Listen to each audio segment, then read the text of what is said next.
buenas noches o buenos días, según estén en República Dominicana o en el resto del mundo. Grato placer que nos reciban.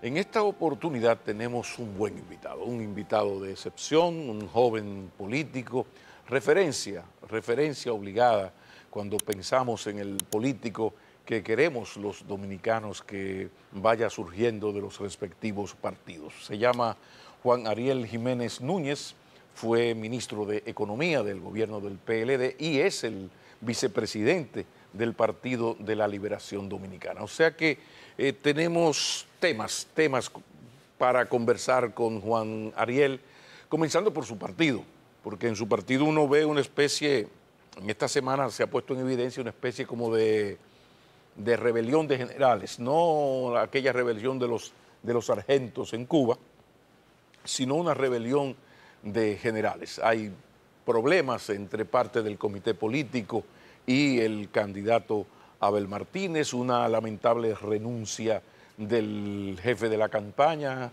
Francisco Javier García, y desafortunadas declaraciones de altos dirigentes que chocan con las posiciones de su candidato, lo que significa una ruptura con lo que ha sido siempre la tradición en la política dominicana de que cuando un partido elige su candidato, todo el mundo se forma detrás de ese candidato a empujarlo, más aún en este caso, donde es un candidato relativamente desconocido que va a enfrentar a un zorro de la política con todos los años de experiencia, incluidos 12 años de gobierno, el profesor Fernández, o el mismísimo presidente de la República, Luis Abinader. Entonces, si hay alguien que necesite el apoyo de su partido para tener un buen desempeño, es el candidato del Partido Morado. Pero hay todos estos problemas, como hay problemas también, desacuerdos en términos de las alianzas. ¿Habrá alianzas para las municipales? ¿Lo habrá para las presidenciales? ¿Hasta dónde se va a llegar? De todo eso hay que hablar con Juan Ariel Jiménez Núñez, porque lo cierto es que el PLD y la Fuerza del Pueblo tienen un gran problema, porque es que tú no puedes hablar muy mal del elefante que posiblemente en una posible segunda vuelta tú vas a salir a venderme. Entonces ahí hay mucho de mind del play, como se dice aquí popularmente. ¿De qué manera se va a manejar el PLD y se va a manejar la Fuerza del Pueblo entre ellos para las municipales? Pienso que al PLD le conviene aprovechar su fortaleza, que es que entre los tres partidos es el más fuerte en términos de la estructura, ¿no? Y en ese sentido apostar a que le vaya muy bien en las municipales, porque las tiene un poquito más duras para las presidenciales por el tema de que en las últimas semanas ha habido un crecimiento de la Fuerza del Pueblo que ha desbancado en casi todas las encuestas al PLD del segundo lugar en intención de voto. Entonces, todo esto es bien interesante porque hay que ver cuál va a ser la estrategia tanto de Fernández y la Fuerza como de Abel y el equipo que le acompaña en el Partido de la Liberación Dominicana. Pero también con Juan Ariel tenemos que tocar puntos importantes del mundo de la economía. Hay un boletín estadístico del Ministerio de Economía sobre la pobreza monetaria en la República Dominicana, que presenta más de 400.000 dominicanos en la pobreza extrema, casi 3 millones, 2.900.000 y tantos dominicanos son pobres, lo que es una vergüenza para un país de tanto éxito macroeconómico y de tanta estabilidad económica y política. Entonces vamos a necesitar una lectura de un economista y político como Juan Ariel, como es también importante que nos explique desde su óptica qué significa para la economía y el bolsillo del dominicano ese aumento en la tasa de política monetaria, o más bien esa reducción de la tasa de política monetaria de 8.50 a 8.0.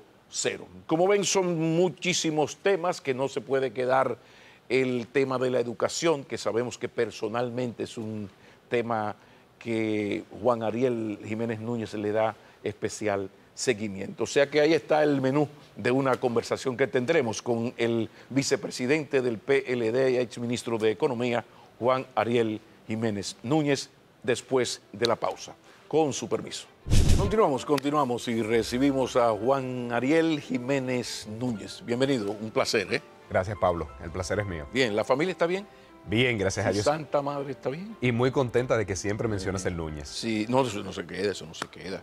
Le dice mi amigo McKinney, sí. que siempre menciona el Núñez. Tú sabes que yo tengo, las madres de muchos altos dirigentes me tienen un cariño especial.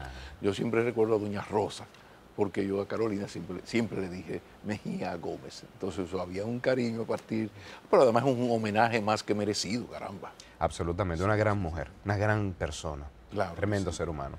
Juan Ariel, ¿y el PLD? ¿Qué pasa en el PLD que desde fuera se ve como una especie de rebelión de generales en contra de su candidatura, la de Abel Martínez? ¿Cuál es la situación en ese sentido en el PLD, que desde fuera se ve tan feo? El PLD está absolutamente cohesionado en torno a Abel Martínez. El compañero Abel Martínez ganó un proceso de consulta donde participaron más de 500.000 de dominicanos, lo ganó con más de un 60% de los votos, o sea que tiene plena legitimidad. Pero además, el compañero Abel Martínez es una persona que despierta el entusiasmo de la población por su exitosa carrera profesional y política que lo ha llevado a ser el alcalde de referencia en todo el país. Y cuando uno va a Santiago y uno ve a tantos santiagueros orgullosos de su ciudad, de que su ciudad está limpia, ordenada, planificada, entonces el resto de las personas quieren ver eso en su país, orden. Por supuesto, el hecho de que haya sido un alcalde muy exitoso no quiere decir que es conocido como el candidato presidencial del PLD en cada uno de los rincones del país. Yo siempre digo, ser un alcalde exitosísimo en Santiago hace que se conozca muy bien en toda la zona norte, pero no necesariamente en Pedernales se asocia que ese alcalde exitoso del que todo el mundo habla es también el candidato presidencial del PLD. Sobre todo en estos momentos donde la ley establece tantas restricciones a la publicidad y la promoción. Tú no has visto un spot de Abel en la televisión, no has escuchado jingles de radio de Abel en los programas y en las emisoras. Entonces eso, digamos que retrasa el conocimiento de su aspiración presidencial.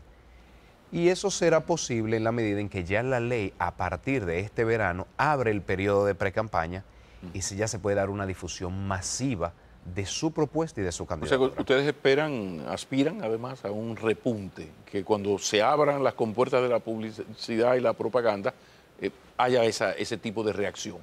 Claro, porque las personas verán, mira, ¿quién está haciéndome propuestas concretas para yo poder sostener mi empresa? Hablemos de los comerciantes, los dueños de colmado, los dueños de almacén, que están teniendo un momento tan difícil porque la actividad económica está muy rezagada y porque les han aumentado mucho los costos. Entonces dicen, ¿quién puede ayudarme? Y ven a un Abel Martínez que no solamente ha propuesto la eliminación del anticipo, sino que acaba de entregar un borrador de proyecto de ley que elimine el anticipo.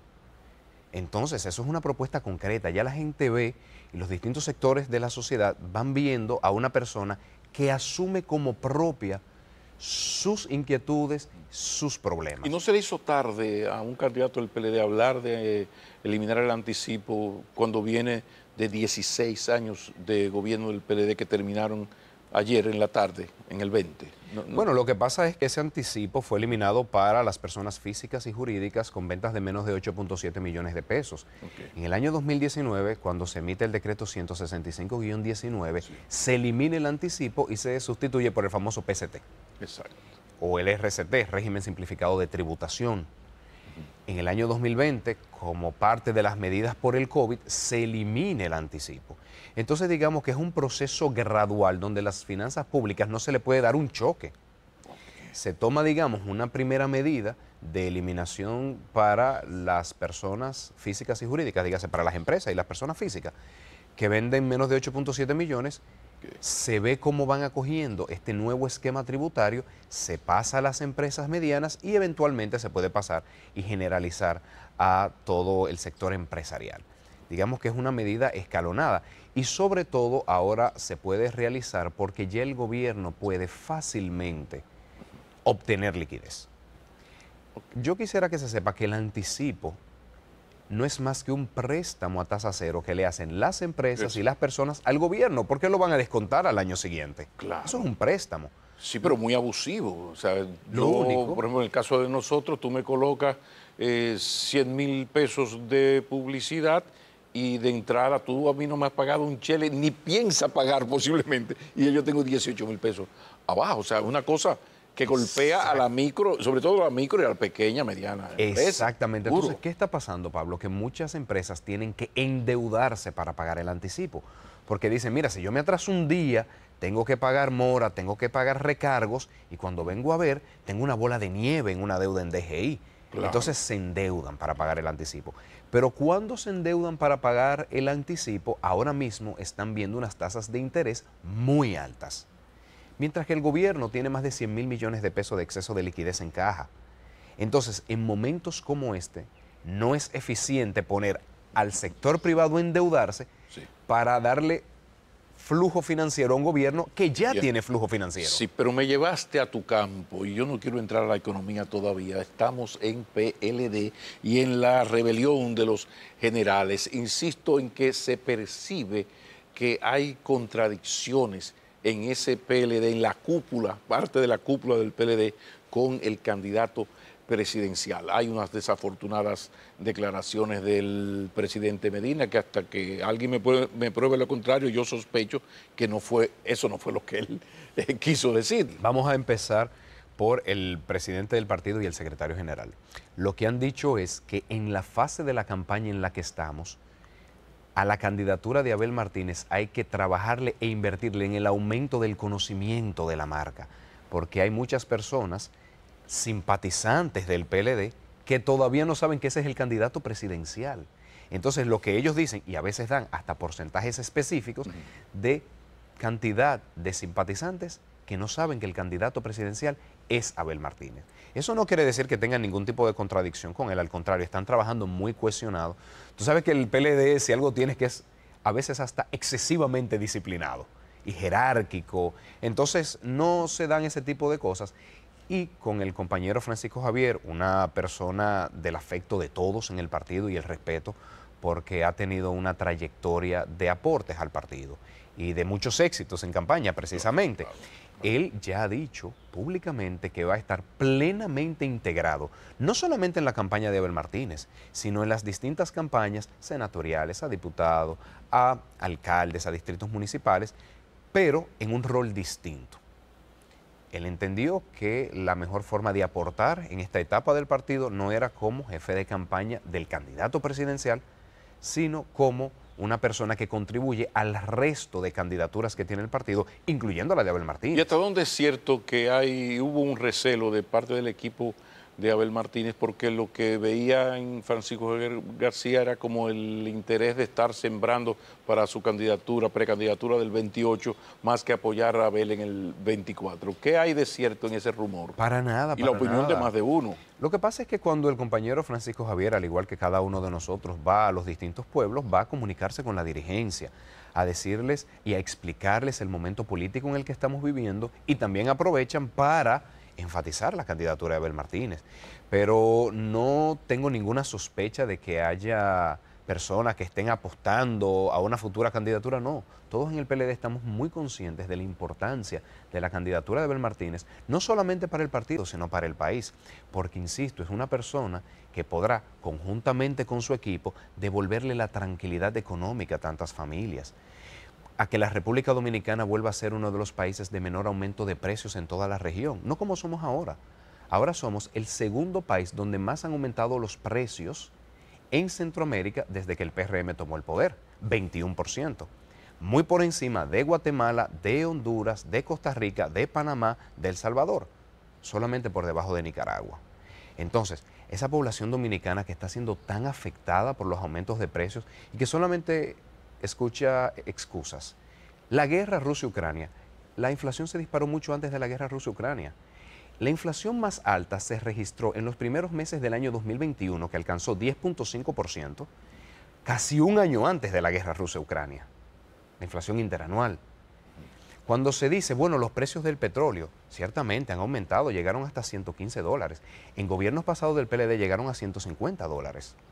El precio promedio del petróleo en los dos primeros 2.5 años de Luis Abinader ha promediado $73. Danilo Medina en sus primeros 2 años y medio promedió $95.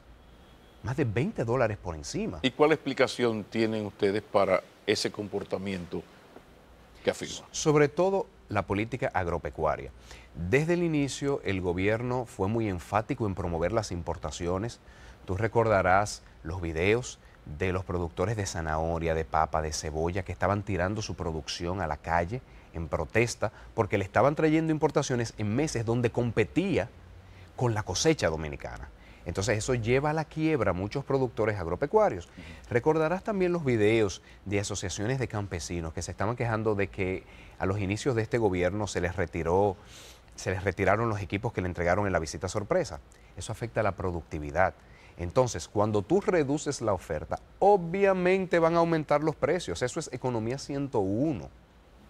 De hecho, más de 30 productos en el año 2021 tuvieron una producción menor a la del 2020 o la del 2019. Y un sinnúmero de productos también en el año 2022. Entonces, esa reducción de la oferta agropecuaria ha disparado el precio de los alimentos. Por otro lado, en sus inicios, cuando estaba aumentando el precio del petróleo, fue incrementándose el precio de la gasolina y el precio de la energía eléctrica. De forma correcta, porque tú sabes que yo sé reconocer las cosas buenas del gobierno, de forma correcta, el gobierno dispuso un congelamiento de los precios. Y dijo, mientras el petróleo se mantenga entre 85 y $115 el barril, voy a mantener congelados los precios. Eso está escrito. Y muy bien, ¿dónde ha estado el problema? Que el petróleo lleva meses por debajo de $85. Lleva más de 6 meses por debajo de $85 y no se ha cumplido con esa palabra de reducir el precio de los combustibles. Eso, contrario a otros países de América Latina, ha hecho que se dispare la inflación a niveles que no se habían visto anteriormente. Tenemos que ir a una pausa. Cuando regresemos te traigo otra vez a la política. Lo que pasa es que tú, con esas habilidades comunicativas que tienes, me giras a la economía, porque en el PRM dicen que a los aspirantes, tranquilos, que sin 24 no hay 28, váyanse despacio. Pero al PLD uno le dice, miren, a ver lo que van a hacer, porque sin municipales no hay presidenciales. Después de la pausa, hablemos de alianzas en el PLD. Así será. Ya regresamos. Ha aumentado mucho la delincuencia en este país. Contrario a la promesa del plan Giuliani que iba a reducir un 50% la delincuencia, en los primeros 2 años lo que hemos tenido es un aumento de la delincuencia.